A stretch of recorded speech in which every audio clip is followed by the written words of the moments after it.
गया है। भगवान कहते हैं मुझे आज अपने व्रत का पालन करना चाहिए और आत्मयोग से मैं इनकी रक्षा करूंगा। सोयम में व्रत आहितः। भगवान का व्रत क्या है? देखो, भगवान भी व्रत करते हैं। व्रत माने, व्रत का मतलब क्या? कल एकादशी का व्रत है तो व्रत का मतलब भूखे रहना नहीं होता। व्रत शब्द का अर्थ होता है नियम। एक नियम का हम संकल्प लेते हैं, उसी का नाम होता है व्रत। अब जैसे एकादशी को व्रत क्यों कहते हैं? एकादशी को व्रत इसलिए कहते हैं कि एकादशी को हम नियम लेते हैं। क्या नियम? कि हम 24 घंटे अन्न नहीं ग्रहण करेंगे। अन्न न खाने का नियम लिया है, इसलिए इसका नाम एकादशी व्रत। किसी नियम को हम धारण करते हैं तो उस नियम को ही व्रत कहा जाता है। तो अन्न न खाने का नियम लिया, इसलिए इसका नाम एकादशी व्रत है। अब जैसे स्त्री व्रत करती हैं, क्या करती? बोले स्त्री के व्रत का नाम है पातिव्रत। तो पातिव्रत का मतलब ये थोड़ी एक जीवन भर भूखे मरती है, खूब खाती हैं, बढ़िया चकाचक देखो। लेकिन पातिव्रत का मतलब क्या है? बोले पति के प्रति मैं समर्पित रहूंगी, उनके अतिरिक्त मेरा मन मेरा चित्त कहीं किसी की ओर नहीं जाएगा, उनके लिए मेरा पूरा जीवन समर्पण होगा। इस नियम को उन्होंने धारण किया, इसलिए उसका नाम पातिव्रत। तो व्रत का मतलब नियम। तो भगवान भी व्रत करते हैं। अगर भक्त नियम का पालन करते हैं तो भगवान भी नियम का पालन करते हैं। भगवान का व्रत क्या है? बोले भगवान का व्रत है अपने भक्तों की रक्षा करना। यही उनका सबसे बड़ा नियम है जो वो लेकर के बैठे हैं। हमारे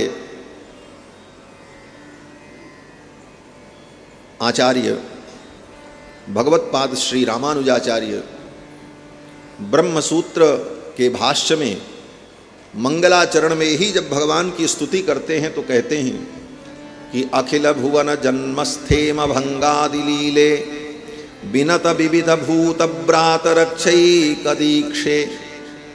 भगवान की स्तुति करते हुए भगवत पाद श्री रामानुजाचार्य कहते हैं कि अखिल भुवन जन्मस्थेम भंगादिलीले, अनंत अनंत ब्रह्मांड की उत्पत्ति पालन और संहार जिनकी लीला है, अखिल भुवन जन्मस्थेम भंगादिलीले, और बिनत विविध भूत ब्रात रक्षैक दीक्षे, जो भगवान के शरणागत भक्तों का समूह है, बिनत विविध भूत ब्रात, ऐसे शरणागत भक्तों के रक्षा की दीक्षा लेकर के जो बैठे हैं, भक्तों के रक्षा का व्रत लेकर के बैठे हैं, ऐसे भगवान को हम प्रणाम करते हैं। बिनत विविध भूत ब्रात रक्षैक दीक्षे।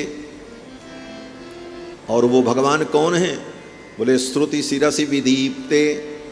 श्रुति का जो सिरोभाग है, श्रुति माने वेद, वेद का जो सिरोभाग माने श्रेष्ठ भाग है, जिसको उपनिषद कहा जाता है। श्रुति शिरसि विदीप्ते, वेदों के सिरोभाग के द्वारा जो विदीप्त माने प्रकाशित होते हैं, अर्थात वेदों के सिरोभाग उपनिषद के द्वारा जिनका प्रकाश होता है, जिनका ज्ञान होता है। श्रुति शिरसि विदीप्ते, वो कौन है? बोले ब्रह्मणि श्रीनिवासे। वो भगवान परब्रह्म परमात्मा श्रीनिवास हैं। श्रीनिवास माने लक्ष्मीपति हैं, लक्ष्मीकांत हैं। ब्रह्म का, परमात्मा का, परब्रह्म परमात्मा का एक लक्षण यह भी है कि जो श्री का पति है, जो लक्ष्मी का पति है, वही भगवान है। और लक्षण जो हैं सो तो है ही हैं, लेकिन एक प्रधान लक्षण यह है, जो श्रीपति होगा वही भगवान होगा। इसीलिए हमारे आचार्य कहते हैं अमी यत्र द्वित्रा सच सतमखादि तदधरा। श्री जी ने, भगवती महालक्ष्मी ने जिसको एक बार अपने कृपा कटाक्ष से देख लिया, वो इंद्र ब्रह्मा और वरुण कुबेर बन गया। और जिसको लक्ष्मी जी बार बार अपने प्रेम भरे नेत्रों से देखती हैं, वही परब्रह्म परमात्मा होता है। ये भाव है आचार्यों का। अपांगई भूयांसो यदुपरि परब्रह्म तद्भूत। अपांगा भूयांसो यदुपरि परब्रह्म तद्भूत। लक्ष्मी जी का कृपा कटाक्ष, लक्ष्मी जी की प्रेम भरी दृष्टि जिसके ऊपर बार बार पड़ती हो, वही परब्रह्म परमात्मा है। यह भी एक लक्षण है। इसीलिए वेदों ने जब परमात्मा के विषय में वर्णन किया तो पहले बड़ा सब इधर उधर की बातें कह करके बताया। वेदों ने कहा परब्रह्म कौन? बहुत प्रामाणिक बात मैं कह रहा हूं, इसको समझना। वेदों में जब परमात्मा के स्वरूप का वर्णन किया तो कहते हैं वो परमात्मा जिसने सब सृष्टि उत्पन्न की, जिससे ये सब दुनिया उत्पन्न हुई। ब्राह्मणोस्य मुखमासीत बाहुराजन्यकृतः ऊरु तदस्य जद वैश्य पदभ्याम शूद्रो अजायत, चंद्रमा मनसो जातश्चक्षो सूर्यो अजायत। चंद्रमा जिसका मन है, सूर्य जिसके नेत्र हैं, ये सब बातें कह डाली, लेकिन अभी तक स्पष्ट नहीं किया कि वो है कौन। अभी तक स्पष्ट नहीं हुआ वो कौन है। तब अंत में वेदों ने स्पष्ट कर दिया। क्या कहा? आगे पुरुष सूक्त के समापन में नारायणानुवाक में वेद ने कहा, श्रीश्च ते लक्ष्मीश्च पत्न्यावहो रात्रे पार्श्वे नक्षत्राणि रूपमस्विनौ। श्री और लक्ष्मी जिसकी पत्नी है, अर्थात श्री के जो पति हैं वो परब्रह्म परमात्मा है। तो श्री पतित्व, श्री जी का पति होना, लक्ष्मी पति होना, यह भी परमात्मा का, ब्रह्म का एक असाधारण लक्षण है। साधारण लक्षण नहीं है, असाधारण लक्षण है। अगर कहीं संदेह हो कि ब्रह्म कौन परमात्मा कौन, बोले एक लक्षण केवल नोट कर लो, जो श्री का पति वो ब्रह्म। बोले तो राम जी कौन है? बोले राम जी भी ब्रह्म है। बोले कैसे? बोले श्री जी ही, महालक्ष्मी ही सीता के रूप में प्रकट हुई हैं। वेद व्यास जी कहते हैं राघवत्वे भवत सीता रुक्मिणी कृष्ण जन्मनी। वही श्री जी जब भगवान राम बनते हैं तो वो सीता बन जाती हैं, जब वो कृष्ण बनते हैं तो वो रुक्मिणी बन जाती हैं। इसलिए राम कृष्ण भी परब्रह्म परमात्मा है, ये शास्त्र सिद्धांत। तो इस तरह से भगवान का व्रत है। क्या व्रत है?